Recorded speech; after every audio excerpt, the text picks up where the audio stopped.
poin ini Tuhan sedang izinkan saya sampaikan. Bapak Ibu coba ingat-ingat lagi deh. Pernah janji apa untuk pelayanan? Pernah janji apa kepada istri? Pernah janji apa kepada suami? Pernah janji apa kepada orang tua? Pernah janji apa kepada rakyat? Hai pejabat-pejabat. Pak Bupati sudah pergi, harusnya Bapak tua dengar ini. Saya share beliau sama dia pergi, tidak.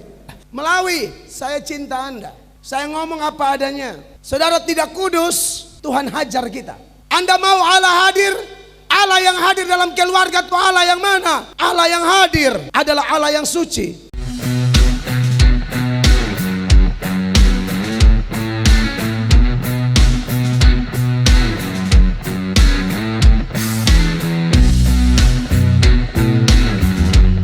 Baik, puji Tuhan, terima kasih banyak buat pemerintah Kabupaten Melawi melalui Bapak Bupati dan juga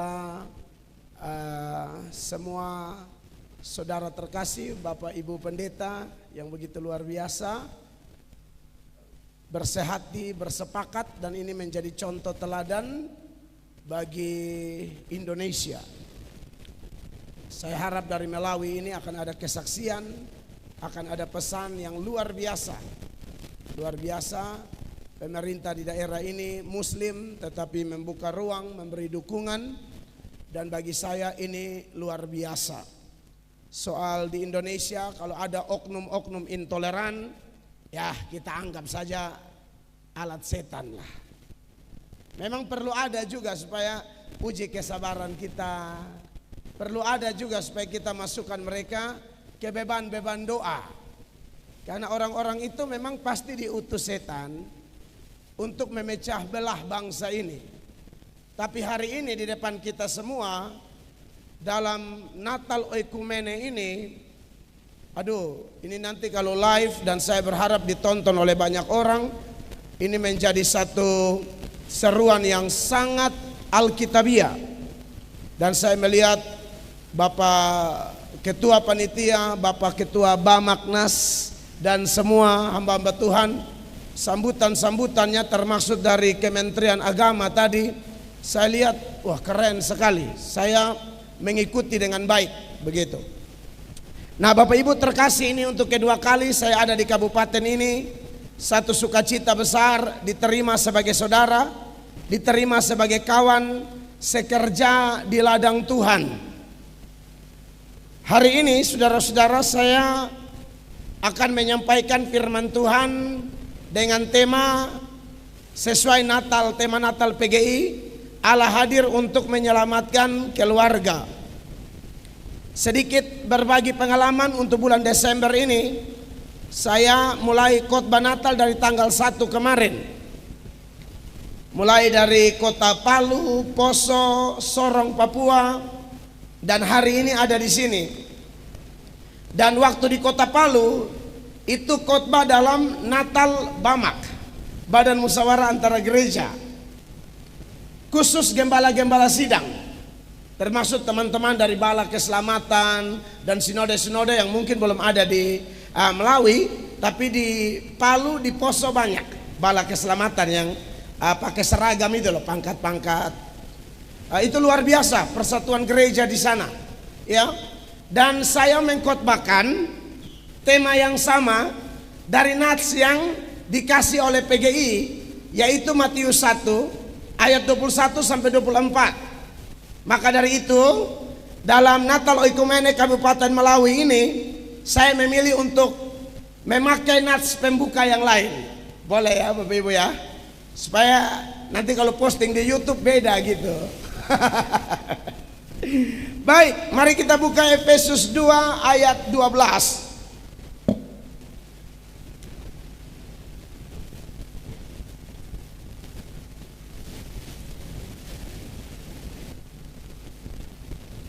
Efesus 2 ayat 12, Bapak Ibu terkasih, kalau Bapak Ibu bisa perhatikan kitab suci masing-masing, atau kalau di handphone ada aplikasi Alkitab, boleh dibuka untuk dicatat. Dalam hitungan ketiga saya ajak kita buka ayat ini dan kita baca sama-sama ya. Efesus 2 ayat 12, 1, 2, dan 3. bahwa waktu itu kamu tanpa Kristus tidak termasuk kewargaan Israel dan tidak mendapat bagian dalam ketentuan-ketentuan yang dijanjikan, tanpa pengharapan dan tanpa Allah di dalam dunia. Bapak Ibu jemaat yang diberkati oleh Tuhan Yesus Kristus, warga Melawi yang dikasihi Tuhan Yesus, Efesus 2 ayat 12 ini ada 3 kata tanpa.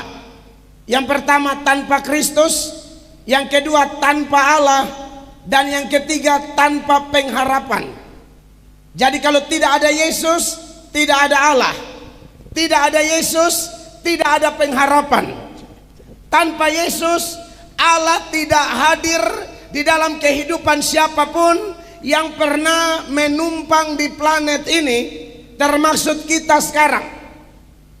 Makanya kalau Efesus 2 ayat 12 ini dikaitkan dengan tema Natal Nasional, saya pikir nyambung juga.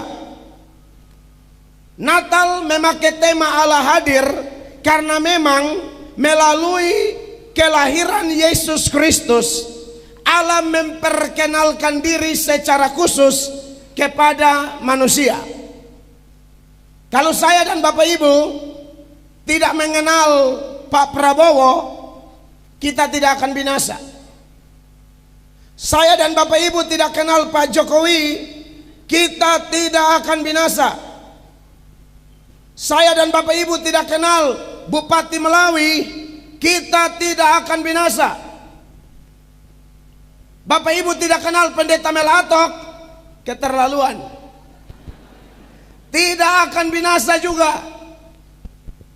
Tapi Hosea berkata, umatku binasa karena tidak mengenal Allah. Hosea juga berkata, marilah kita berusaha sungguh-sungguh mengenal Allah. Sebab tanpa pengenalan akan Allah, kita akan mengalami kesulitan besar. Sambutan dari Ketua Bamaknas tadi jelas bahwa kalau tanpa Kristus, tanpa Allah hadir dalam keluarga, maka keluarga-keluarga akan menemukan sejumlah masalah besar. Dan kita tahu di mana-mana kalau keluarga hancur, gereja hancur, kota hancur, provinsi hancur, bangsa ini akan hancur.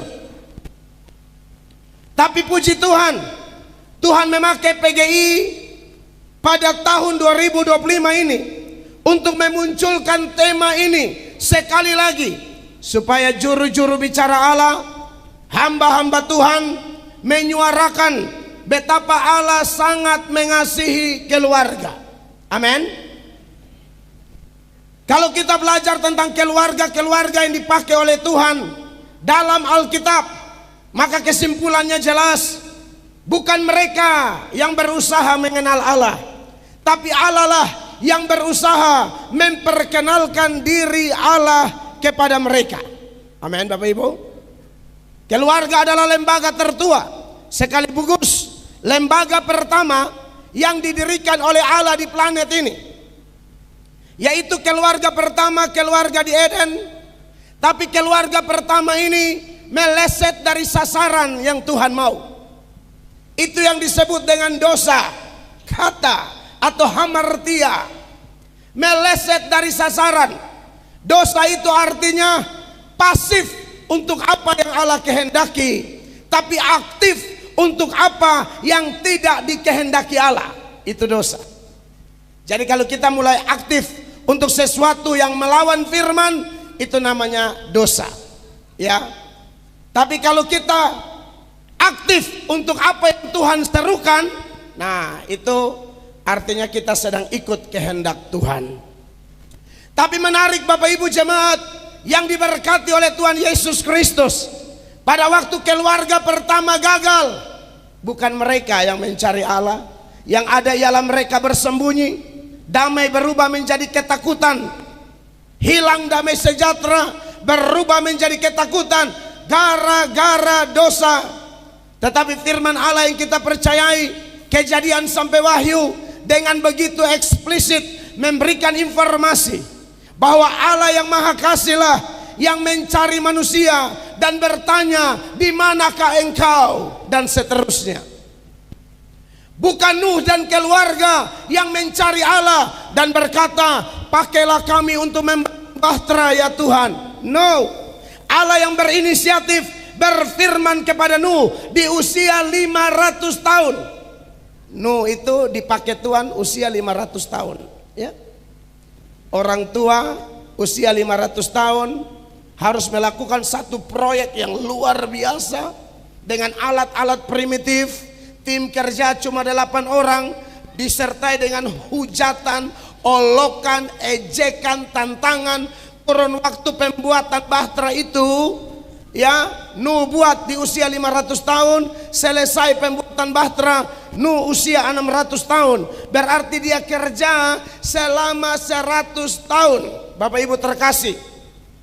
Dan bahtera sebesar itu hanya tampung manusia 8 orang. Sisanya apa? Jerapah, badak, buaya, kambing. Wah, ini bukan pekerjaan mudah ini. Makanya kalau Bapak Ketua Bamak tadi mengatakan Ketua Panitia tidak istirahat beberapa hari, ya itulah kerja untuk Tuhan. Amin. Saya jalan 8-9 jam dari kota Pontianak. Anda bayangkan, bangun pagi di Kupang jam 4:30 pagi, masuk di hotel jam 5 pagi. Satu hari saya ada di perjalanan hanya untuk datang berdiri dan menyuarakan tentang Allah kita yang hebat, Allah yang dahsyat, Allah yang luar biasa, yang cara kerjanya tidak berubah dahulu, sekarang, sampai selama-lamanya.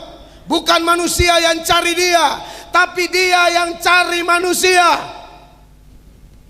Amin, Bapak Ibu terkasih.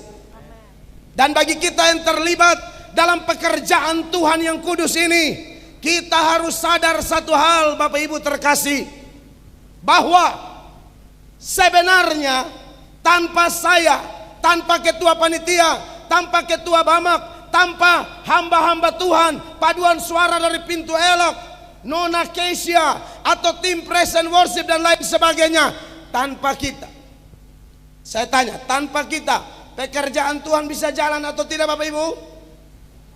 Oh bisa, bisa banget. Dia pakai malaikat 5 aja selesai. Cukup 5 malaikat, jangankan 5, 1 malaikat beres ini urusan. Amin. Ketua panitia malaikat, pengkhotbahnya malaikat, yang atur parkir di muka malaikat. Oh bisa. Amin. Waktu Yesus lahir, siapakah yang berkhotbah dan berseru, hari ini telah lahir bagimu juru selamat di kota Daud? Siapa yang serukan itu? Malaikat. Yesus bangkit, siapakah yang berseru di atas pintu kubur yang sudah terbuka itu? Duduk di atas batu sambil berkata, dia tidak ada di sini, dia telah bangkit, dia menunggu kamu di Galilea, seperti yang dikatakannya. Malaikat. Jadi tanpa kita, Bapak Ibu gembala sidang, tanpa kita pendeta-pendeta, tanpa kita panitia, cukup pakai malaikat beres.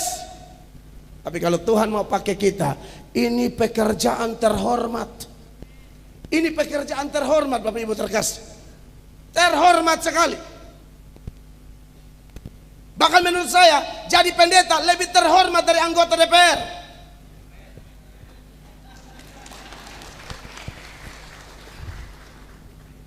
Paulus itu Bapak Ibu, itu mantan anggota Dewan Sanhedrin. Jumpa Yesus, Paulus bilang apa? Semua yang merupakan keuntungan bagiku dulu, kuanggap sampah. Sekarang sampah ini yang dipilih oleh pendeta-pendeta. Tahu maksud saya? Banyak pendeta tinggalkan kependetaan mau jadi anggota DPR. Begini, jangan pikir saya rendahkan pekerjaan anggota DPR. Ini sorotan khusus buat pendeta. Andai kata Bapak Ibu pendeta merasa dipanggil khusus jadi pejabat, saya pikir boleh. Tapi didoakan dulu. Mengingat Yunus lari dari pelayanan, ditelan ikan.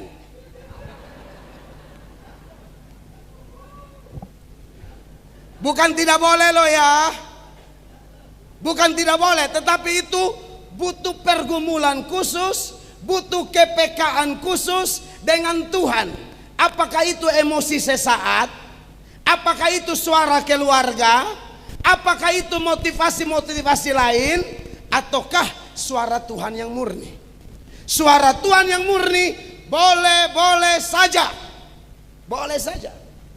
Kalau di organisasi saya kan gereja GSJA, Gereja Sidang Jemaat Allah. Di sinode kami boleh, tapi dengan syarat tadi didoakan betul-betul, sudah yakin konfirmasi dari Roh Kudus, lalu rela kependetaannya dicabut. Oh iya, tidak boleh bawa nama-nama pendeta. Kependetaanmu dicabut, lalu silakanlah kalau kau yakin. Dan harus yakin menang ya. Jangan sudah dicabut kalah pula, aduh ini malu, kasihan. Nanti jemaat yang dia gembalakan dulu lewat, Bapak tidak bikin apa-apa lagi, tidak kalah kemarin kan kasihan. Makanya saya bilang didoakan dulu, digumuli dulu. Kalau memang dari Roh Kudus dan dia yang suruh maju, pasti menang. Pasti menang. Kasihan pekerjaan kudus ditinggalkan hanya mau jadi DPR. Saya kenal beberapa di daerah kami jadi, tapi tidak ada guna buat gereja. Dia jadi tapi tidak ada guna sama sekali. Tapi waktu dia kampanye itu bawa nama Tuhan Allah. Di baliho tempel ayat, kurang ajar. Terlalu berani sekali tempel ayat di baliho.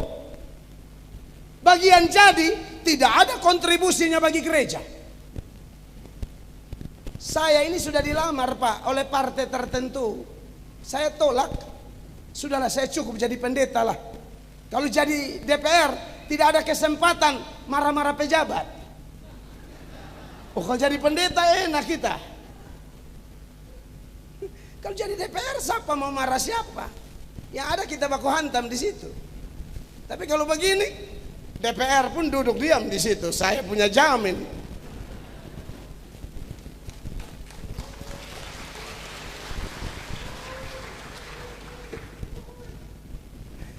Jadi maksud saya itu khusus banget tuh.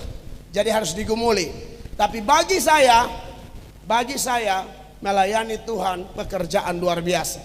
Makanya kalau lihat Yohanes 12 ayat 26, ayat itu secara eksplisit Tuhan Yesus berkata, barang siapa melayani aku, ia harus mengikut aku, dan di mana aku berada, di situ pun pelayanku akan berada. Lalu bagian akhir dari ayat itu mengatakan, barang siapa melayani aku, ia akan dihormati siapa? Bapa. Dihormati oleh Allah pencipta langit dan bumi, Allah Yahweh, Allah yang hebat, Allah yang hadir melalui peristiwa Natal di dalam keluarga. Allah yang sama juga yang berinisiatif memakai keluarga Abraham, memakai keluarga Musa, memakai keluarga Daud, memakai keluarga Zakaria dan Elizabeth, memakai keluarga Maria dan Yusuf. Maka saya percaya hari ini di zaman akhir menuju akhir zaman yang ada di depan kita, Allah yang sama mau bekerja dalam rumah tangga Kristen, sehingga melalui kita terang Kristus bercahaya. Melalui kita banyak orang di dalam gelap dibawa kepada terang yang ajaib. Amin. Bapak Ibu jemaat terkasih, maka clear, satu-satunya cara supaya manusia bisa mengenal Allah, supaya dia jangan binasa, adalah Allah sendiri yang harus memperkenalkan dirinya kepada kita. Tanpa itu tidak bisa. Bukan Paulus yang memilih Yesus, Yesus yang memilih Paulus. Itu seturut dengan Yohanes 15 ayat yang ke-16. Data itu juga eksplisit sekali, saudara-saudara. Istri saya akan bacakan buat kita. Perhatikan. Bukan kamu yang memilih aku, tetapi akulah yang memilih kamu. Bukan kamu yang memilih aku, tapi akulah yang memilih kamu. Dan aku telah menetapkan kamu supaya kamu pergi dan menghasilkan buah, dan buahmu itu tetap. Amin. Kekasih Allah. Saya tidak pernah berpikir jadi pendeta. Saya berkali-kali karena keluarga saya keluarga yang tidak ada Kristus, padahal agama Kristen. Papa Katolik, mama Gemit. Gemit itu yang gereja Protestan yang di NTT. Dia kayak Gemim, gereja Kristen Kalimantan Barat gitu. Itu model sama semua. Tapi papa dan mama saya juga kumpul kebo. Jadi kami ini anak hasil persinahan. Saya ini anak haram. Saya yang bungsu. Kami punya 6 saudara, laki-laki semua. 2 meninggal, tinggal 4. Semuanya tanpa nikah gereja. Karena faktor adat, kalau di NTT adat tertentu agak repot. Gara-gara adat orang tidak nikah kudus. Di Melawi jangan begitu ya. Kita tentu adat sepanjang tidak bertolak belakang dengan firman, kita tetap pakai firman Tuhan nomor 1. Amin orang Dayak. Karena saya ini lihat, ini korban adat ini. Makanya lahir sebagai anak haram. Ibadah Katolik, rumah terbuka. Ibadah Protestan, rumah terbuka. Tetangga ajak main jalangkung, rumah terbuka. Dulu masih musim porkas. Saudara kalau masih ingat, main jalangkung ini kan tujuannya minta angka. Angka porkas, SDSB, togel. Kupain Putih itu adik paling bungsu dari porkas. Ya minta angka. Jadi katanya arwahnya kakek muncul dari kuburan. Jadi waktu itu panggil arwahnya kakek, minta angka karena miskin sekali kan. Jadi butuh pemulihan ekonomi. Maka panggillah arwah kakek. Itu spidol diikat sedemikian rupa bisa bergerak sendiri. Keluarlah 4 angka. Kita sudah senang karena kakek muncul dari kuburan. Pikiran kita waktu itu kan belum diterangi firman. Setelah diterangi firman baru kita tahu tidak ada hubungan orang mati dan orang hidup. Tapi dulu mana tahu. Asal percaya kita, ya kan tanpa Kristus, tanpa Allah, tanpa firman, gelap gulita. Allah belum hadir dalam keluargaku. Maka yang terjadi, pasang 4 angka dengan optimisme yang tinggi, pasti kena. Pasti pas. Waktu itu, kalau 4 angka tuh besar loh. Saya lupa berapa, pokoknya besar. 2 angka aja besar. Bagian keluar besok ternyata meleset. Kita pergi ke kuburan kakek, kita marah-marah itu kuburan. Dasar keluarga setan. Oh iya kan keluarga tanpa Allah berarti setan. Jadi saya ini tidak omong saudara punya keluarga. Saya rasa betul bagaimana keluarga dikuasai setan dan bagaimana keluarga dikuasai Kristus. Jadi kalau ngomong tema nasional ini, bukan hanya saya hafal ayat, saya alami ayat-ayat itu di dalam keluargaku. Karena aku percaya 2 Korintus 5 ayat 17. Jadi siapa yang ada dalam Kristus, dia adalah ciptaan baru. Yang lama sudah berlalu, sesungguhnya yang baru sudah datang. Beri tepuk tangan yang meriah bagi Tuhan. Akhirnya setelah saya tamat sekolah teologi di Jakarta, selesai sarjana teologi saya pulang baru urus papa dan mama saya menikah gereja. Saya tidak akan malu menyaksikan ini kepada siapapun. Saya tidak malu. Sebagaimana dia berinisiatif memakai Abraham, Musa, Paulus, pendosa-pendosa itu. Hal yang sama dia lakukan kepada saya. Hal yang sama dia mau lakukan kepada Bapak Ibu sekalian. Sejauh suara saya dapat didengar, kalau Anda yang sedang mengikuti melalui media sosial, dengar firman yang sama untuk engkau.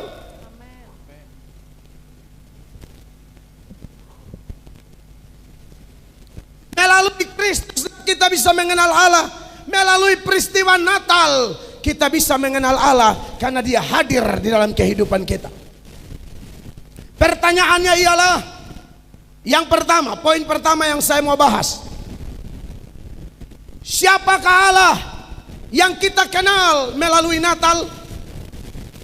Melalui Natal kita kenal Allah beberapa lah. Saya bisa panjang-panjangkan, tapi saya sampaikan beberapa hal yang menurut saya sangat penting untuk kita tarik ke dalam rumah tangga kita masing-masing. Yang pertama, melalui peristiwa Natal, Allah memperkenalkan dirinya sebagai Allah yang kudus. Tuhan datang kepada Maria, seorang perawan. Perawan adalah simbol dari kekudusan. Tetapi yang lebih dahsyat daripada itu, Maria mengandung dari Roh Kudus. Amin. Makanya dalam doktrin kita percaya kekudusan Kristus tidak turun dari kekudusan Maria, tapi kekudusan Kristus karena Maria mengandung dari Allah Roh Kudus. Amin, kekasih Tuhan. Dan memang itu tuntutan bagi kita hari-hari ini. Tuntutan bagi keluarga Kristen. Kita bukan hanya sekedar mengenal Allah sebagai Allah yang kudus, tapi Allah yang kudus itu meminta supaya kita semua betul-betul menjadi keluarga yang kudus, kepala rumah tangga yang kudus, ibu rumah tangga yang kudus, pejabat yang kudus, pendeta-pendeta yang kudus, majelis gereja yang kudus, panitia perayaan Natal yang kudus. 1 Petrus 1 ayat 16 eksplisit ayat itu berkata, kuduslah kamu karena aku kudus. 1 Tesalonika pasal 4 ayat 7, ayat itu menegaskan Allah memanggil kita bukan untuk melakukan apa yang cemar, tapi melakukan apa yang kudus. Bapak Ibu, kalau Anda menolak ini, padahal Anda orang Kristen, Anda menolak ini, padahal Anda anggota gereja lokal tertentu, Anda tidak tolak saya, Anda tidak tolak kami hamba-hamba Allah, tapi Anda menolak Roh Kudus. Makanya setelah ayat 7, ayat 8-nya bilang begini, perhatikan. Karena itu, siapa yang menolak ini bukanlah menolak manusia, melainkan menolak Allah yang telah memberikan juga Roh-Nya yang kudus kepada kamu. Siapa menolak ini? Bukan menolak kami hamba-hamba Allah. Sekarang menjelang zaman akhir menuju akhir zaman ini, ada satu grup yang dinubuatkan oleh Rasul Paulus dalam 2 Timotius 3 mulai ayat 1. Ini grup namanya grup bejat moral. Salah satu fenomena zaman, Bapak Ibu, tanda zaman mau menuju kiamat, salah satunya selain ada penganiayaan, selain banyak penyesat, termaksud pemanasan-pemanasan atau pembuka-pembuka seperti bencana di Sumatera, itu pembuka aja Bapak Ibu. Itu juga tanda, tapi itu hanya openingnya. Di Melawi harus siap-siap. Saya tidak menyumpahi Anda, tapi jangan lihat orang lain kena, pikir saya lebih aman. Oh, tunggu dulu. Dulu kami di Kupang pikir aman waktu Seroja itu. Itu tidak tahu bagaimana. Menurut BMKG itu badai itu hanya lewat. Tiba-tiba dia belok. Sudah begitu baru status hampir semua orang NTT statusnya tuh Alkitab semua. Ayat, lagu Kidung Jemaat, mampirlah dengar doaku, Yesus belum ada Seroja, disco terus, pesta, kan kami orang NTT doyan pesta, disco. Pas Seroja datang, ya Tuhan tiap jam. Saya ngeri juga ya kalau ada orang-orang yang munafik begini. Melawi, saya cinta Anda. Saya ngomong apa adanya. Saudara tidak kudus, Tuhan hajar kita. Anda mau Allah hadir? Allah yang hadir dalam keluarga itu Allah yang mana? Allah yang hadir adalah Allah yang suci. Suci, suci, suci. Itu yang hadir dalam keluarga kita. Amos 3 ayat 6. ayat itu dengan tegas mengatakan, ya, tidak ada satu malapetaka pun terjadi di kota manapun tanpa seizin Allah. Coba lihat Amos 3 ayat 6. Adakah sangkakala ditiup di suatu kota dan orang-orang tidak gemetar? Ya. Adakah terjadi malapetaka di suatu kota dan Tuhan tidak melakukannya? Adakah terjadi malapetaka di suatu kota dan Tuhan tidak melakukannya? Kalau kekudusan Tuhan diinjak-injak, hati-hati.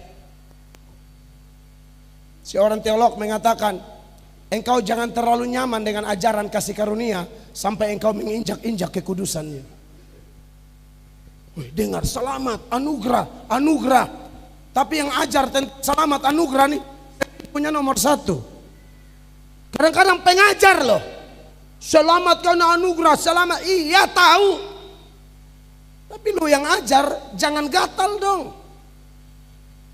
Kadang-kadang pendeta juga ada yang gatal. Ramah dia, tahu ramah, rajin jamah. Dia kalau ketemu orang dia harus pegang, apalagi lihat ibu-ibu cantik, pasti dia agak jamah sedikit baru bilang haleluya. Tapi tekanannya itu loh. Jangan begitu dong. Kalau janda-janda di atas 70, dia tidak tanya beban. Tapi kalau janda muda 40 tahun ke bawah, anak baru 1 atau 2, kuteksnya merah, kuning, hijau, ini pendeta cari nih.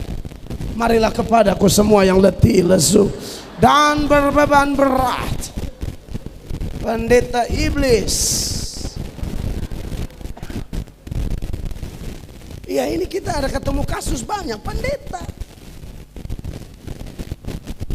Otaknya koslet. Nah, kalau pendeta model begini mau gembalakan siapa? Mau jadi teladan apa? Siapakah Allah yang kita kenal? Siapakah Allah yang hadir dalam keluarga? Ya Allah yang kudus, no compromise. Alkitab berkata tanpa kekudusan tidak seorang pun dapat melihat Allah. Matius 5 ayat 8, berbahagialah orang yang suci hatinya, karena mereka akan melihat Allah. Melihat di situ bukan kasat mata, seperti orang-orang yang mengaku karunia penglihatan. Di Kalimantan kurang ya Bapak Pendeta, karunia penglihatan. Di NTT banyak. Itu tutup mata bisa lihat Petrus, Paulus, Obaja, semua. Tuhan Yesus, malaikat Jibril. Wih, enak-enak. Saya tidak ada karunia itu. Saya tidak ada. Tapi beberapa teman saya tuh asal tutup mata langsung lihat Tuhan. Satu lagi nyanyi, jangan lelah bekerja di ladangnya. Tiba-tiba di tengah ibadah dia bilang begini, stop. Semua bingung. Tunggu. Bapak di sorga mau ngomong. Iya, bagaimana Bapak? Oke. Baik. Siap Bapak. Oke Bapak, oke. Dah, Tuhan berkati. Tapi yang penglihatan begini nih, Anda tahu, homo kelas berat. Homo kelas berat. Jeruk makan lemon nipis. Tapi penglihatan terus. Dikit-dikit lihat Allah, dikit-dikit lihat Allah. Dan semua yang mau doa dengan dia nggak boleh tangan kosong, harus ada amplopnya. Dan yang paling korban, yang tadi tuh yang main-main DPR, yang mau ikut pemilu, paling cari pendoa kayak begini. Ada 2 calon, masing-masing punya pendoa, dua-dua pendoa dapat penglihatan, dua-dua menang. Anda bisa bayangkan penglihatan model apa? Dua-dua calon ini menang. Calon A pendoanya bilang Bapak jadi wali kota. Tuhan bilang Bapak jadi wali kota. Calon B pendoanya juga bilang Tuhan juga bilang Bapak jadi wali kota juga. Bayangkan Kupang kalau jadi wali kota. Jelas ini bohong. Hidup tidak kudus, mata duitan. Makanya di dalam 2 Timotius 3 tadi, mulai ayat 1, daftar kebejatan moral itu Dijelaskan demikian. Saya tidak mungkin eksposisi ini Bapak Ibu ya. Ini bisa berbulan-bulan baru selesai. Secara garis besar saja. Perhatikan 2 Timotius 3 ayat 1. Ketahuilah bahwa pada hari-hari terakhir akan datang masa yang sukar. Manusia akan mencintai dirinya sendiri. Manusia akan mencintai dirinya sendiri. Dan menjadi hamba uang. Ya. Mereka akan membual dan menyombongkan diri. Mereka akan menjadi pemfitnah. Mereka akan berontak terhadap orang tua dan tidak tahu berterima kasih. Terus. Tidak mempedulikan agama. Tidak tahu mengasihi. Tidak mau berdamai. Suka menjelekkan orang. Tidak dapat mengekang diri. Garang. Tidak suka yang baik. Suka mengkhianat. Tidak berpikir panjang. Berlagak tahu. Lebih menuruti hawa nafsu daripada menuruti Allah. Terus ayat 5-nya. Secara lahiriah mereka menjalankan ibadah mereka, tetapi pada hakikatnya mereka memungkiri kekuatannya. Jauhilah mereka itu. Mereka ikut ibadah tapi tidak rasa apa-apa. Saya tidak mau perayaan Natal ini model seperti ini. Sudah keluar biaya, segala macam luar biasa, kita memenuhi ruangan ini. Jangan sampai ibadah ini tidak rasa apa-apa.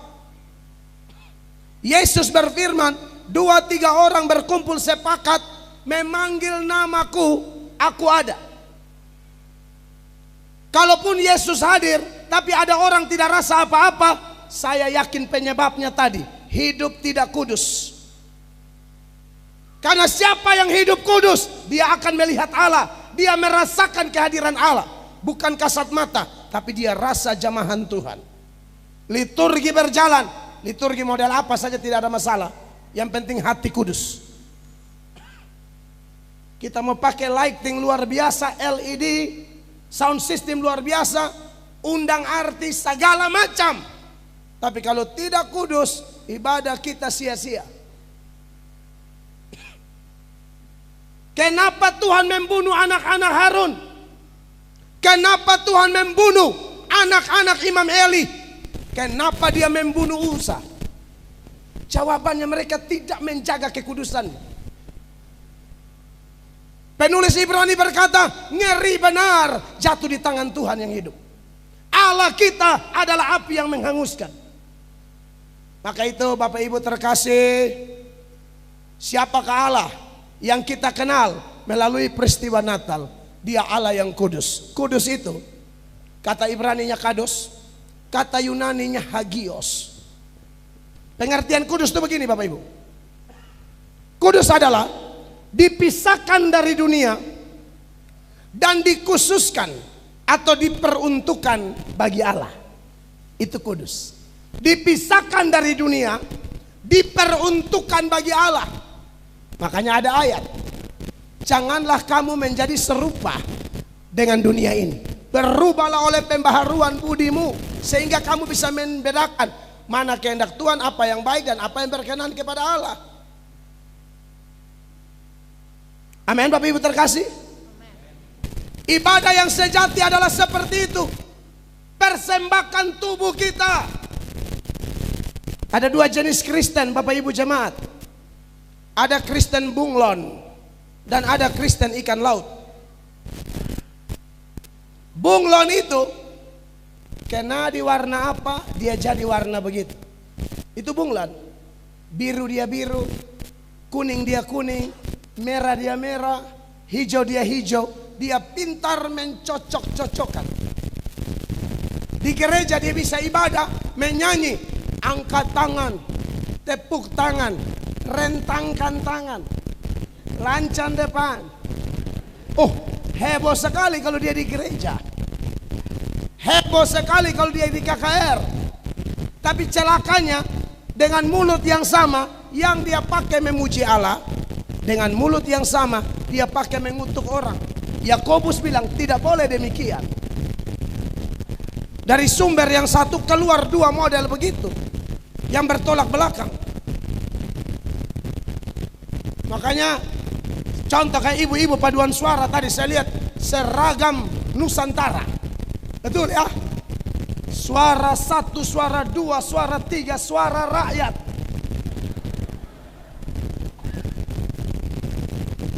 Nah itu kalau sudah menyanyi begitu dari mulut yang sama, jangan gosip.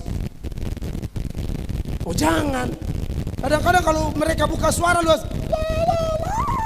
tapi nanti bukan di sini ibu ya. Ini saya bicara yang di Uganda lah ya. Nyanyi hebat, buka mulut suara. Tapi nanti kalau lihat tetangga mulai omong, ngeri juga kalau 3-4 ibu kumpul-kumpul. Lalu kita lihat dari jauh, mulutnya panjang-panjang lalu matanya begini. Itu paling bahaya. Kalau yang model begini, 2-3 orang berkumpul, setan hadir.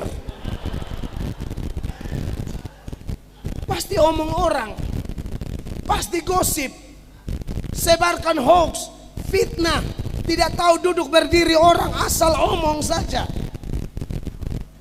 Anak orang pulang malam-malam diantar mobil, dia bisik, kelihatan ada yang piara dia.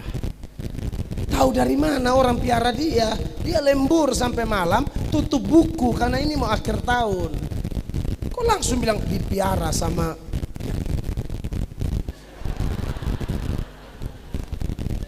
Tapi kalau saya lihat yang paduan suara tadi tidak ada yang mengaku.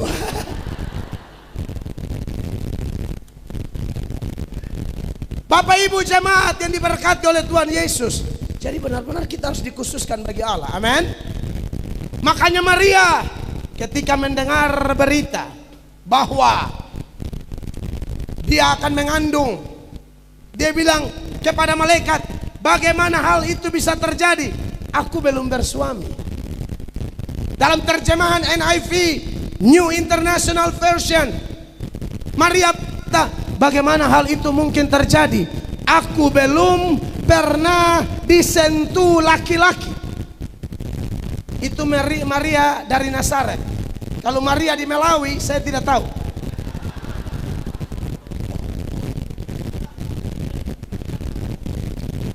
Kalau Maria di Nazaret belum pernah disentuh laki-laki. Bapak Ibu, orang-orang tua, tolong jaga anak kita. Bukan cuma anak gadis, bukan cuma cewek, cowok pun ekstra perhatian. Saya punya anak cowok 4 orang. 2 sudah besar, sudah sekolah, sudah mengerti. 1 15 tahun, 1 12 tahun, mau 13 tahun. Istri saya bilang begini, kalau ada yang pegang-pegang kalian di sekolah, tolong kasih tahu mama ya. Karena sekarang mau anak perempuan, anak laki-laki sama bahayanya. Kasus beberapa di NTT, guru cabuli anak, dia homo, cabuli anak-anak pelajar semua. Aduh, mungkin anak-anak itu sudah kena HIV. Sekarang di penjara.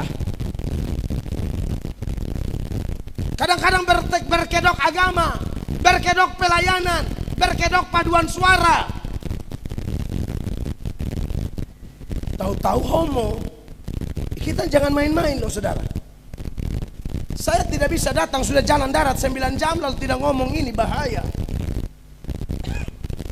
Tuhan bilang sama Yehezkiel, kalau aku menyatakan sesuatu dosa, suruh orang bertobat, kau harus ngomong. Kalau kau tidak ngomong, dia meninggal, saya tuntut nyawanya dari kamu.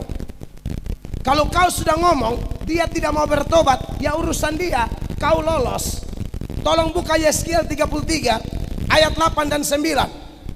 Yehezkiel 33 ayat 8. Dikatakan demikian.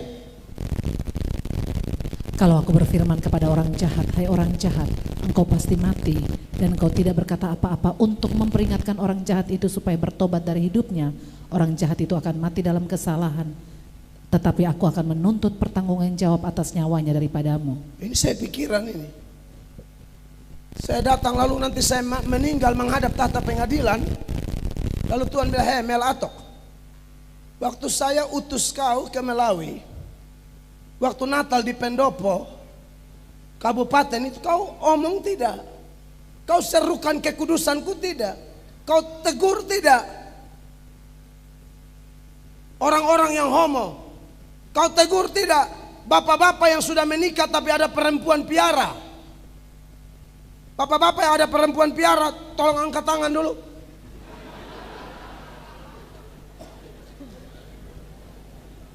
Setelah itu maju, kita foto bersama. Bapak, tolong dulu Pak. Bapak dan saya ini sedang menuju lubang kubur.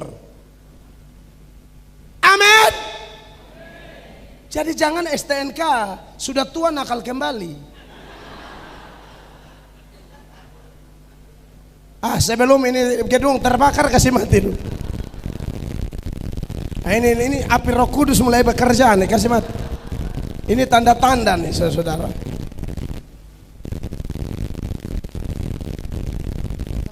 Semua saja Pak sebelum.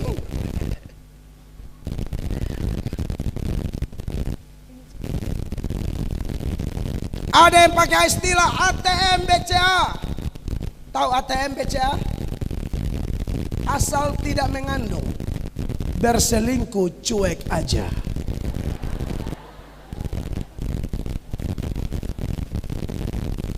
ATM BCA asal tidak mengandung, berselingkuh cuek aja. Ada arti lain lagi. Akibat tidak mengandung, berselingkuh cari anak. Ini BCA juga. ATM mandiri, cari sendiri artinya. Emang saya pegawai Bank Indonesia atau OJK, urus semua.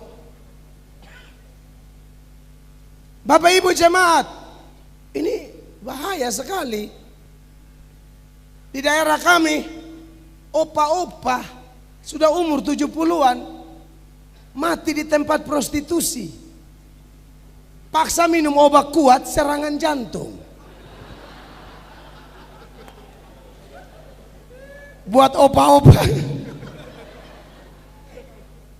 Pak, opa, bapak yang 50-an ke atas, tak usah gila-gila deh. Ini jalan sudah setengah mati. Begini ini jalan. Masih mau pergi main perempuan, minum obat untuk apa?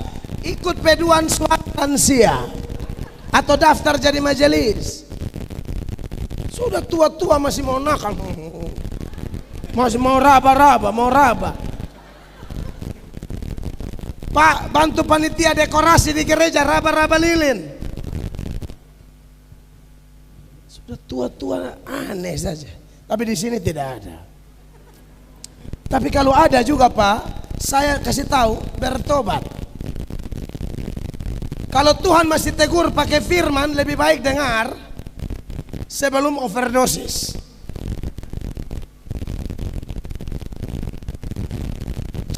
Nikah bilang lain, fakta bilang lain.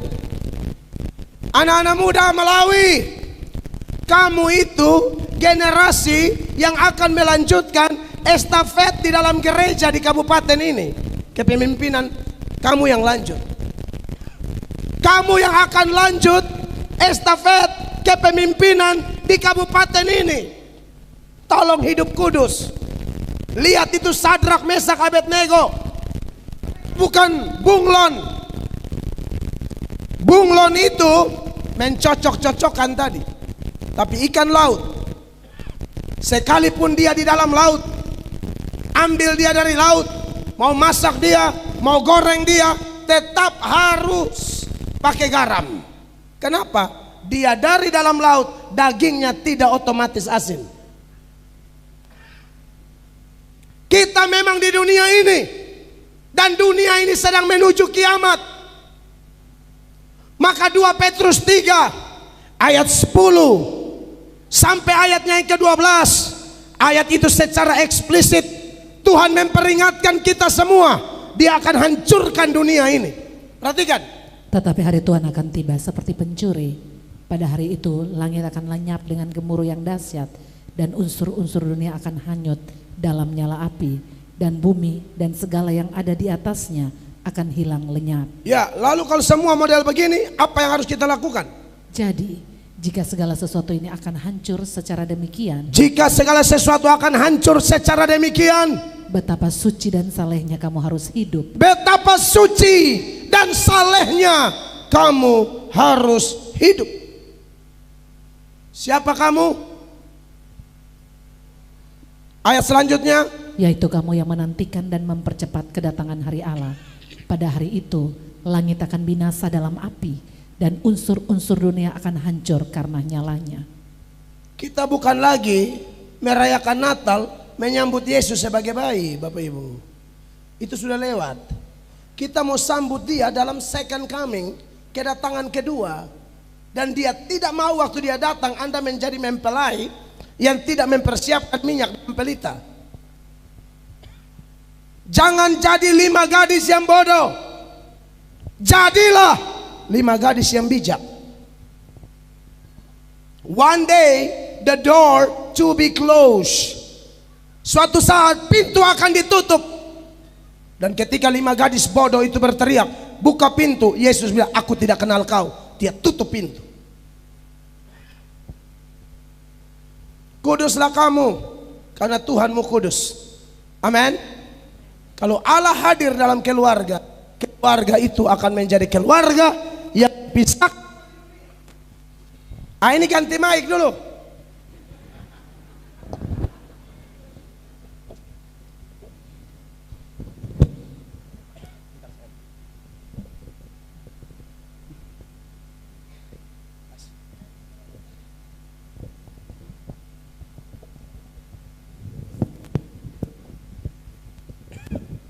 Cek. Mungkin ini sudah aman, Pak. Oke. Itu yang pertama, Bapak Ibu terkasih, kalau Allah hadir di dalam keluarga. Yang kedua, dikaitkan dengan tema Natal dan perayaan Natal kita di kabupaten ini. Siapakah Allah yang kita kenal melalui kehadiran Kristus? Allah yang kita kenal adalah Allah yang dapat dipercaya. Janji tentang kedatangan Yesus ini itu persis ketika Adam dan Hawa jatuh ke dalam dosa. Keturunan perempuan akan injak keturunan dari iblis yang diwakilkan oleh ular. Dan janji ini turun terus sampai kepada Abraham, sampai kepada Musa, sampai kepada Daud, terus sampai seluruh kitab para nabi dan seluruh umat menjanjikan tentang kedatangan Yesus Kristus. Makanya dalam Lukas 24 ayat 27, ketika dia memulihkan Klopas dan temannya yang sedang berjalan menuju Emmaus, begini kata Tuhan Yesus. Lalu ia menjelaskan kepada mereka apa yang tertulis tentang dia dalam seluruh kitab suci, mulai dari kitab-kitab Musa dan segala kitab nabi-nabi. Apa yang tertulis tentang dia dalam seluruh kitab Musa dan kitab nabi-nabi. Inti berita seluruh Alkitab adalah Yesus Kristus. Amin. Dan kalau dia berjanji, janjinya pasti digenapi. Saya sudah sampaikan tadi, kita sering dikecewakan oleh banyak janji. Ya, janji mendukung pelayanan. Kadang-kadang orang janji tapi tidak menepati. Saya diceritakan oleh jemaat Pintu Elok, karena saya lihat gedung lagi renovasi itu. Pak, sekarang kita tidak pakai janji iman lagi, Pak. Kita spontan. Persembahan awal tahun atau akhir tahun. Itu lebih keren. Dulu saya membangun gereja, ada yang datang dan berkata, Pak Pendeta, tenang aja, nanti keramik semua nih, saya yang tanggung. Sampai ini hari itu keramik belum datang. Sampai yang janji itu bisnisnya udah bangkrut. Benar, Pak, ini kisah nyata. Mobil dijual, tanah dijual, rumah dijual, utang di mana-mana. Saudara, jangan janji-janji dengan Tuhan, janji palsu. Dosa kita sebesar apapun, kita minta ampun, Tuhan ampuni. Janji kita Tuhan tidak lupa. Catat, janji itu seperti natsar, jangan asal bunyi. Janji pelayanan, janji dukung ini, dukung itu, maju ditabiskan jadi majelis, tapi kerja tidak becus. Saudara dengar ini. Ini supaya pulang biar kita tidak usah bisa tidur semua, pikiran.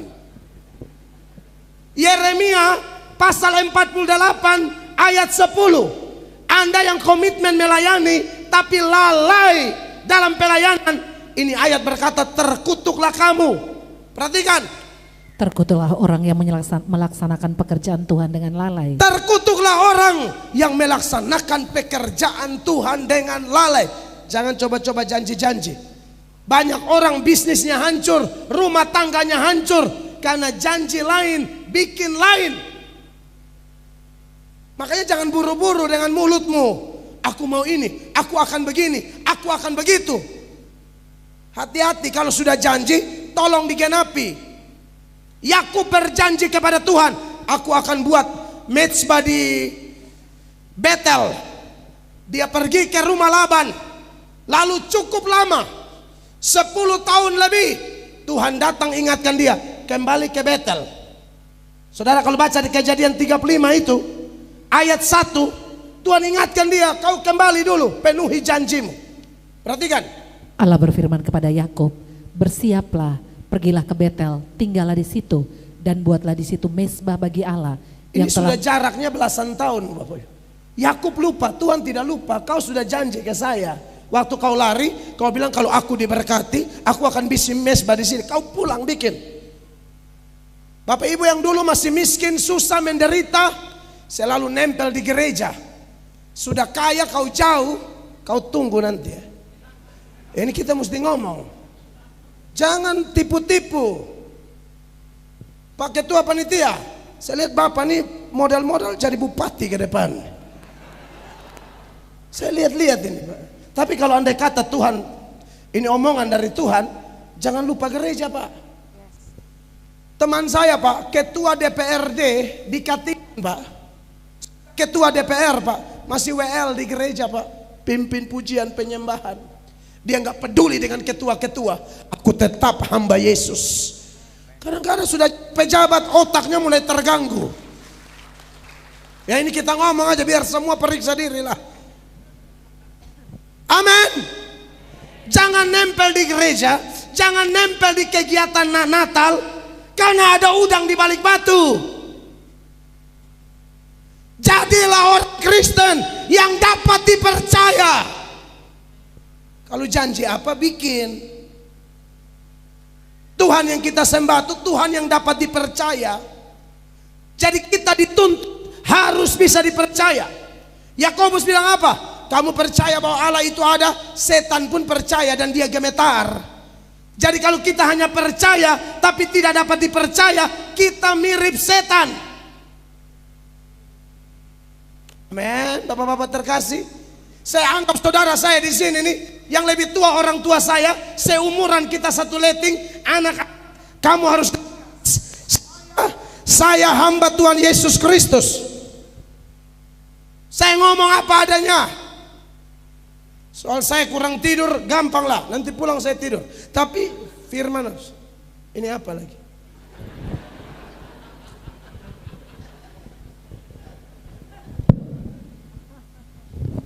Berarti ini soundman yang dapat dipercaya.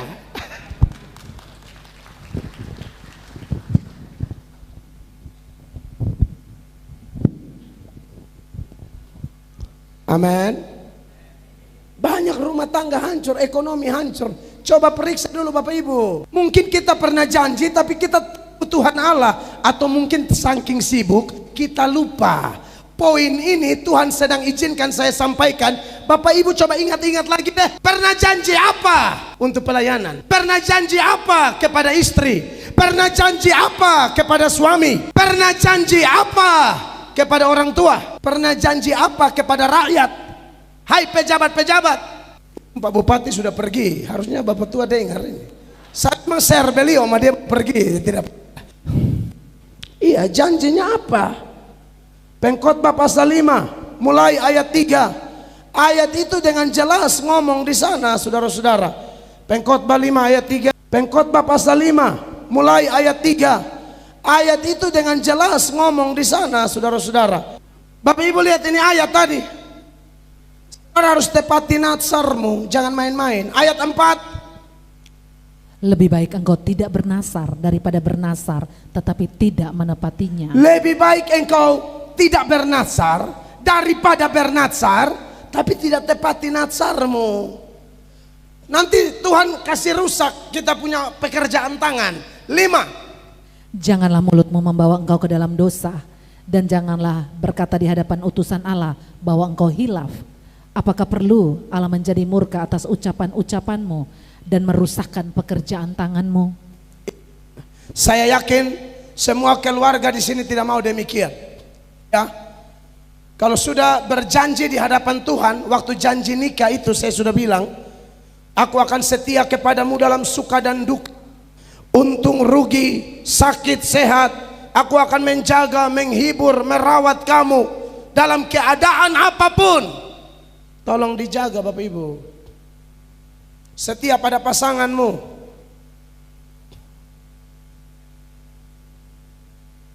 Sekarang gereja rusak gara-gara yang begini-begini nih. Kadang-kadang orang pelayanan, sesama pelayanan, tapi pemusik bisa selingkuh dengan singers. Ada yang begitu loh. Ini pendeta-pendeta kita harus banyak berdoa Bapak Gembala. Takutnya gedung gereja bagus, kas gereja lumayan, tapi kalau di altar tidak kudus, tidak dapat dipercaya, repot.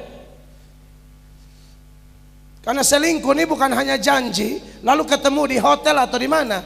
Ada selingkuh yang namanya selingkuh perasaan. Dia sudah mulai dari perasaan. Kalau kawan pelayanan yang itu belum balas WA-nya, dia stres sekali. Oh, ini tanda-tanda tidak bagus. Kenapa kau stres?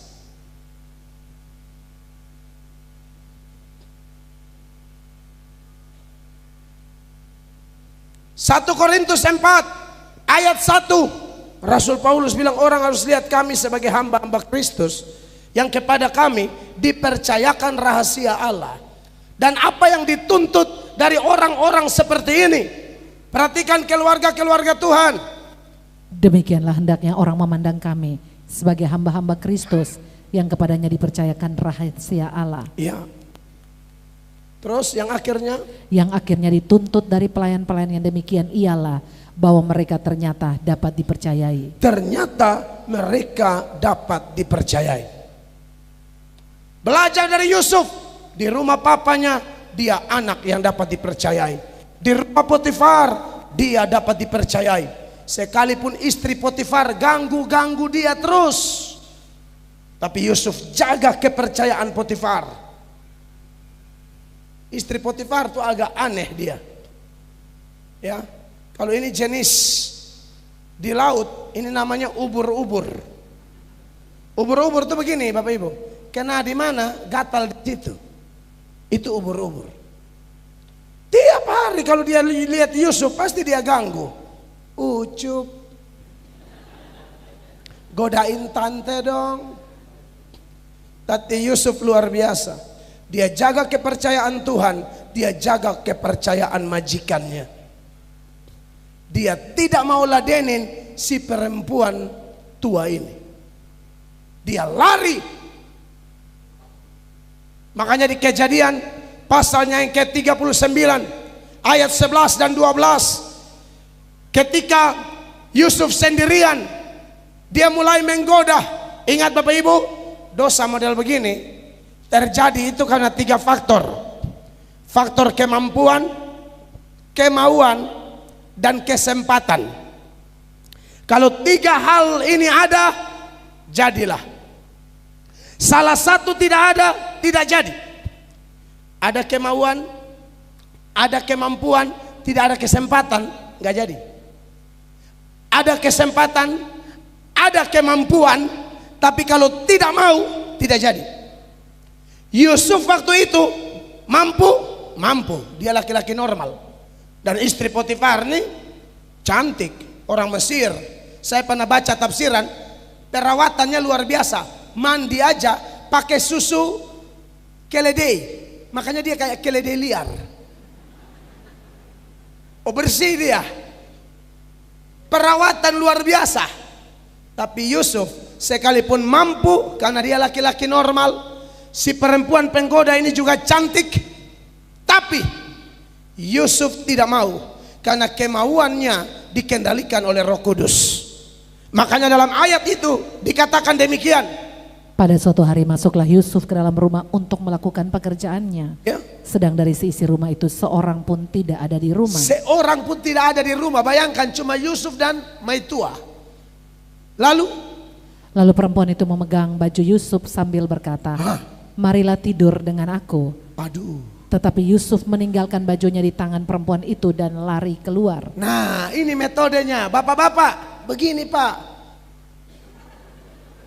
Lari keluar. Banyak bapak-bapak tuh jatuh karena lari di tempat. Ini pemanasan Pak. Ikut Yusuf, lari keluar. Ini bapak lari di tempat baru bilang, Mbak tunggu sebentar ya, saya ambil ancang-ancang. Ya rusak Pak, hancur, lari keluar. Amin Bapak Ibu terkasih. Jadilah orang yang dapat dipercaya. Yang ketiga, saya berangkan 4 hal. Ini yang ketiga nih. Ada yang menatap saya dan berkata, aduh puji Tuhan sudah mau habis. Oke, Tuhan memberkati. Pembalasan hak Tuhan. Yang ketiga, siapakah Allah yang hadir untuk menyelamatkan keluarga melalui peristiwa Natal? Dia Allah yang kudus, dia Allah yang dapat dipercaya. Yang berikut, dia Allah yang maha kuasa. Baginya tidak ada yang mustahil.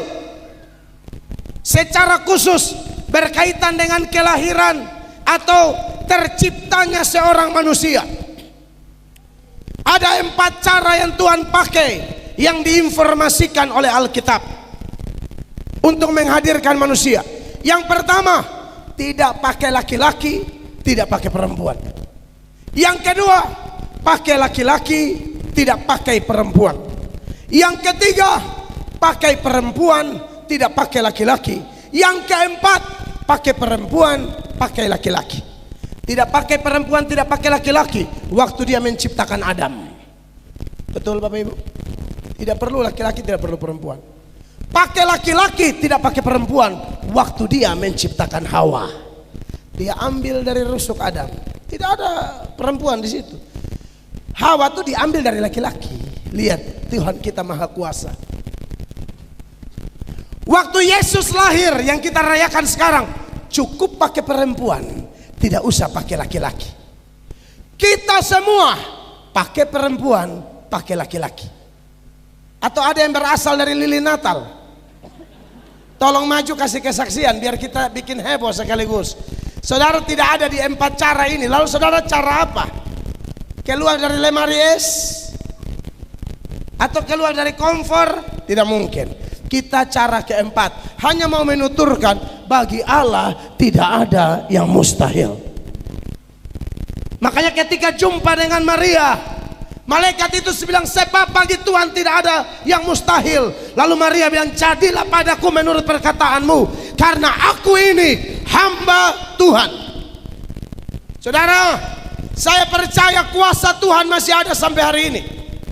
Jadi kalau ada Bapak Ibu yang hadir dalam KKR Natal ini, membawa pergumulan apapun, membawa masalah rumah tangga apapun, andai kata sepanjang 11 bulan sampai bulan ke-12 ini di tahun 2025 ada masalah-masalah tertentu, ada kejatuhan, ada kegagalan,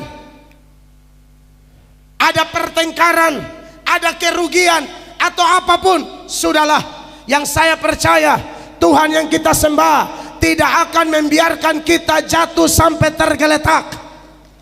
Dia hadir di sini, dia punya kuasa untuk menolong kita. Baginya tidak ada perkara yang mustahil.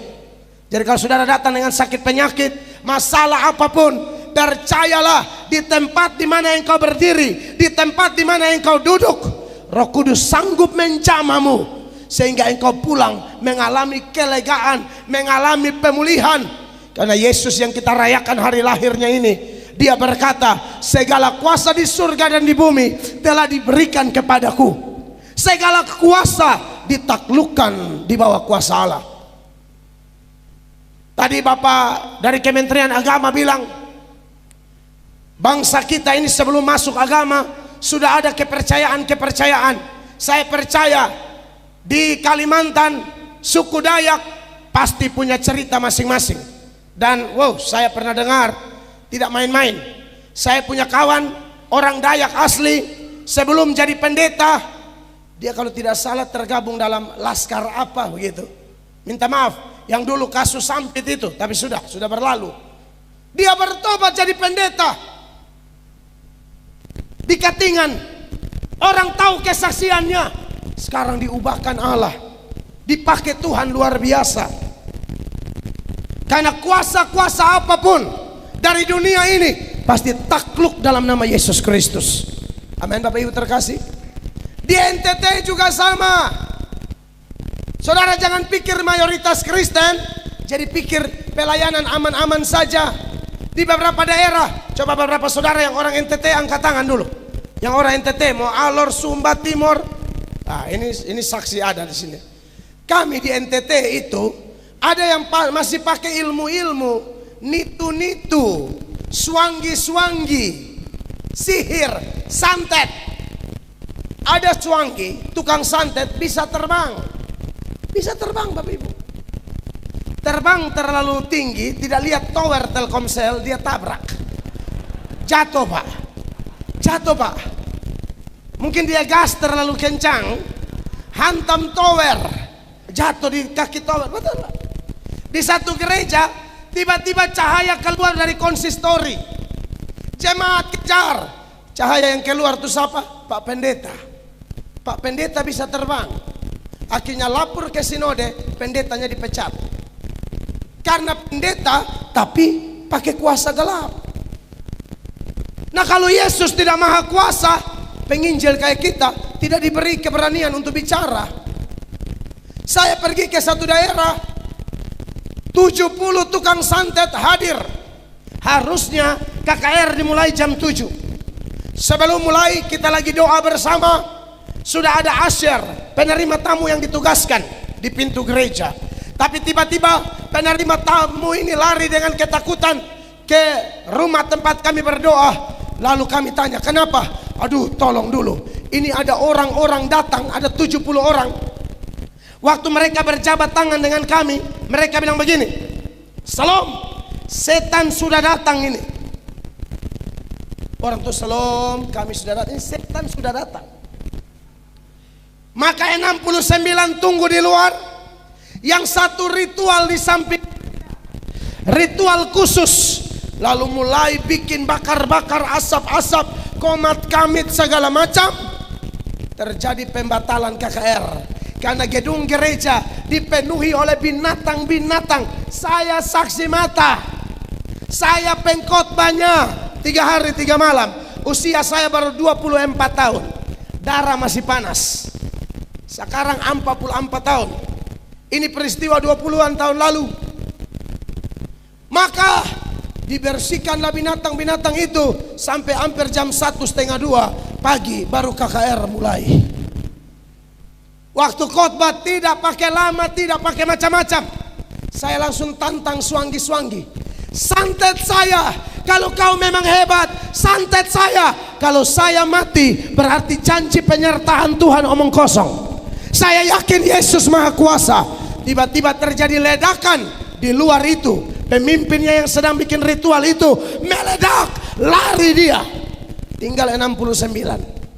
Saya bilang, kalian mau kemana? Maju, bertobat. Maka mereka saya suruh berlutut, saya jamah satu-satu.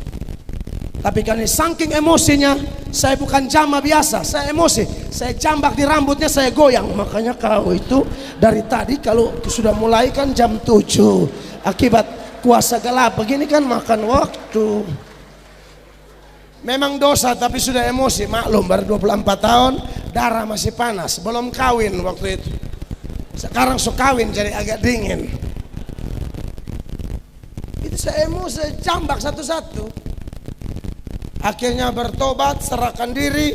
Mereka minta supaya saya tinggal di kampung itu. Saya bilang pacar saya lagi tunggu, kita mau urus kawin ini. Masa tinggal sama kalian? Bahaya ini cinta saya. Akhirnya pertobatan terjadi di situ. Sudah ulang-ulang. Kita percaya Yesus kita hebat. Amin. Yang terakhir. Makanya tadi saya tanya, saya khotbah jam berapa jam? Saya lihat wajah-wajah ini mencurigakan, ini liturgi cukup panjang toh. Padahal yang paling penting nih firman. Bapak Ibu percaya tidak? Yang paling penting nih ini. Gereja di hari Pentakosta itu lahir gara-gara apa? Khotbah Petrus, Pak. Bukan bahasa roh. Bukan tiupan angin keras. Bukan lidah-lidah api. 3 fenomena ini tidak melahirkan gereja. Yang ada mereka bingung, yang ada mereka sindir. Oh, orang mabok ini. Tapi waktu Petrus khotbah, orang yang menerima perkataan ini berdiri dibaptis karena menerima khotbah. Jadi ujung tombak gereja, ujung tombak sebuah acara rohani itu apa? Khotbah.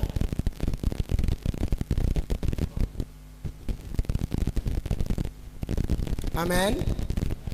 Ya dengar khotbah jangan gerakan mata sayup-sayup ya. Jangan. Saya usul jangan. Sikap Anda kepada Tuhan sangat ditentukan oleh sikap Anda kepada firman. Suka firman, suka Tuhan. Hormat firman, hormat Tuhan. Tidak hormat firman, dari mana Anda hormat Tuhan? Omong kosong. Tapi tenang, sudah mau akhir. Yang terakhir, benar-benar terakhir. Di dalam keluarga. Siapakah Allah yang hadir dalam keluarga yang diperkenalkan oleh Kristus melalui peristiwa Natal? Tidak lain tidak bukan, Dia adalah Allah yang penuh kasih. Yohanes 3 ayat 16 secara eksplisit, karena begitu besar kasih Allah akan dunia ini sehingga Ia telah mengaruniakan anaknya yang tunggal, supaya setiap orang yang percaya padanya tidak binasa, melainkan beroleh hidup yang kekal. Karena kasih inilah keluarga mengalami pemulihan lebih dahsyat lagi. Amin, kekasih Allah. Saudara, kalau bicara tentang Natal tidak bisa dipisahkan dengan Paskah. Yesus berkata, aku datang bukan untuk dilayani, melainkan untuk melayani dan memberikan nyawaku menjadi tebusan bagi banyak orang. Bicara tentang kasih Allah yang kita rayakan di dalam Natal bersama ini, itu kasih yang penuh dengan pengorbanan. Saudara, ayat-ayat dalam Alkitab seputaran Natal, Yesus lebih banyak memakai kata datang daripada kata lahir. Hanya satu kali Yesus pakai kata lahir. Itu di Yohanes 18 ayat 37-38. Dalam dialog dia dengan Pilatus, Yesus bilang aku lahir, tapi langsung disusul dengan aku datang. Perhatikan. Maka kata Pilatus kepadanya, jadi engkau adalah raja? Jawab Yesus, engkau mengatakan bahwa aku adalah raja. Untuk itulah aku lahir dan untuk itulah aku datang ke dalam Sampai dunia. di sini. Untuk itulah aku lahir dan untuk itulah aku datang. Lahir dan datang itu beda. Datang itu sifatnya aktif, lahir itu sifatnya pasif. Saya dan Bapak Ibu tidak bisa memilih. Saya mau lahir sebagai orang Dayak, saya mau lahir di Melawi, tidak bisa. Anda dan saya ditentukan di lahir di sini, bukan kita yang milih. Tapi Yesus itu datang. Dia tuh Allah yang menjelma menjadi manusia. Makanya Yohanes 1 ayat 1 mengatakan, pada mulanya adalah firman, firman itu bersama-sama dengan Allah, dan firman itu adalah Allah. Jadi Yesus itu sebelum menjelma menjadi manusia, dia adalah Allah. Dia turun dari sorga. Melatok datang dari NTT ke Melawi. Ini aktif. Yesus datang dari sorga ke dunia. Makanya kalau ada yang menuduh orang Kristen itu adalah agama yang mengangkat manusia jadi Allah, itu orang tidak mengerti iman kita. Kristen tidak pernah menyembah manusia jadi Allah. Kristen menyembah Allah yang menjadi manusia, karena dia datang menjelma. Dan Dan menariknya, ketika dia datang, dia sudah tahu segala konsekuensi. Dia akan lahir di keluarga miskin. Dia akan ditolak di Israel. Dia akan ditolak di Nazaret. Dia akan ditinggalkan oleh murid-murid. Bahkan yang paling parah, dia tahu dalam penderitaannya dia akan ditinggalkan oleh Bapa. Makanya perkataan keempat di Golgota, Yesus berteriak apa? Eli, Eli, lama sabatani. Allahku, Allahku, mengapa engkau meninggalkan aku? Yesus yang kita sembah, karena cintanya kepada kita, dia rela menderita sendirian, ditinggalkan oleh semua. Bapak Ibu, tidak ada Natal tanpa Paskah, begitupun sebaliknya. Di Taman Getsemani, pergumulan Yesus sudah begitu luar biasa. Peluhnya menjadi darah. William Hendrickson, seorang teolog, mengatakan, kenapa Yesus begitu ketakutan dan peluhnya seperti tetes-tetes darah? Jawabannya, karena dia melihat tsunami murka Allah. Dia pakai istilah tsunami. Tsunami murka Allah, gelombang pasang yang sangat besar. Murka untuk siapa? Murka untuk kita semua. Yesus lihat sangat mengerikan, tapi dia putuskan untuk mengalami itu demi kita. Lalu masuk dalam sesi pencambukan. Itu ngeri. Cambuk Romawi itu gagangnya pendek, cabangnya 3, dan di ujung dari setiap cabang itu ditaburi dengan logam tertentu, besi atau kuningan atau minimal tulang yang diruncing. Bapak Ibu pernah nonton film The Passion of the Christ? Sebelum tubuh telanjang Tuhan kita dicambuki, mereka coba cambuk meja kayu. Mereka hantam di meja, meja kayu itu hancur. Biasanya kalau seseorang dicambuk itu, tubuh korban ditelanjangi dan dibungkukan, lalu diikat begini. Algojo yang satu dari sisi yang satu, yang satu dari sisi yang lain. Lalu mereka mulai mencambuki berbalas-balasan. Dan menurut tradisi, sebenarnya ada batasan dalam pencambukan. Tapi kalau eksekutor-eksekutor ini melihat darah, mereka semakin bergairah untuk mencambuki korban.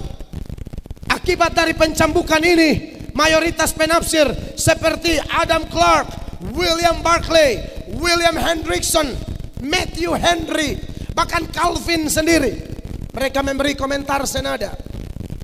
Tubuh Tuhan kita itu dipenuhi dengan carikan-carikan daging mentah. Seluruh tubuhnya seperti bubur. Besar kemungkinan organ-organ bagian dalam dari tubuhnya kelihatan waktu sesi pencambukan.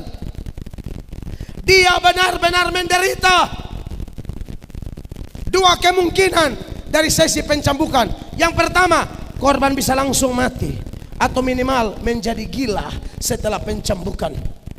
Dalam kondisi sudah hancur begitu, carikan daging mentah memenuhi tubuh Tuhan kita, tubuh Sang Putra Natal itu. Dia harus pikul salib, melewati Via Dolorosa. Ketua Bamakna sering ke Israel. Kemarin saya di Israel, saya masuk dalam prosesi pikul salib di Via Dolorosa. Di Israel itu kalau dia Via Dolorosa tuh kalau jam-jam 9 ke atas sudah padat. Orang-orang Muslim sudah jualan di situ. Jadi kami bangun jam 4 pagi, jam 5 pagi kami prosesi pikul salib. Saya baru pikul salib bersama istri. Jemaat menangis setengah mati. Mereka bilang apa? Hanya lihat gembala kami tanpa luka, tanpa pencambukan, memikul salib, kami sedihnya luar biasa. Kami bayangkan bagaimana pengorbanan Kristus waktu itu. Saudara pernah luka di tangan atau di bahu, disentuh aja sakit. Ini sudah hancur begitu lagi. Itu salib kasar, harus di punggungnya. Sedikit gesekan saja, perihnya luar biasa. Dan jalan Via Dolorosa itu 1 kilometer Bapak Ibu. Tujuannya ada 2. Yang pertama, beri efek jerah. Yang kedua, siapa tahu dari semua orang itu ada yang pernah ditolong oleh Yesus, yang tahu bahwa dia tidak bersalah, lalu berani menghadang dan membela dia di jalan. Saya kenal orang ini, dia tidak salah. Tapi ternyata dalam Via Dolorosa itu Tuhan kita tidak dibela oleh siapapun. Simon dari Kirene memikul salib, tapi itu pun dipaksa. Sampai di Golgota tangannya dipakukan. Dan menurut tradisi itu ditarik tangannya. Ada penafsir yang mengatakan tiang vertikalnya di depan, tiang horizontalnya yang di belakang. Jadi vertikal itu agak timbul. Makanya pada penyaliban itu mau paku kaki tangannya itu ditarik sampai rasa rongga dada tertarik. Bukan penyaliban biasa Bapak Ibu, ditarik. Anda bayangkan belakang tulangnya penuh luka, harus ditarik model begitu. Anda tahu, bernafas saja sakit. Karena waktu bernapas itu daging-daging bergerak dan bergesekan dengan kayu itu. Kalau orang lewat di depan, hina dia, olok dia, katanya engkau anak Allah. Kalau engkau anak Allah, turun dari salib supaya kami percaya. Bla bla bla bla. Dia tidak membalas apa-apa. Dia hanya balas satu orang, yaitu penjahat yang mau bertobat itu. Yesus, ingat akan aku bila engkau datang sebagai raja. Yesus berkata, hari ini juga engkau bersama-sama dengan aku. Bibir penebus tidak terbuka untuk sembarang penghujat, tapi untuk yang mau bertobat, dia berkata, hari ini engkau bersama-sama dengan aku. Kenapa Yesus melakukan itu? Demi kita Bapak Ibu. Kita semua orang kotor, kalau mau keluarga kita dipulihkan. Momen Natal Kabupaten Melawi ini, undang dia di hati. Biarkan dia pulihkan pribadi lepas pribadi. Dia pulihkan setiap kepala keluarga, ibu rumah tangga, pemuda, pemudi, pejabat, pendeta, saya sendiri. Kita butuh dipulihkan. Biar tahun 2026 kita lebih dahsyat lagi bagi Tuhan. Saya selesai, Tuhan dimuliakan. Mari kita berdiri bersama-sama.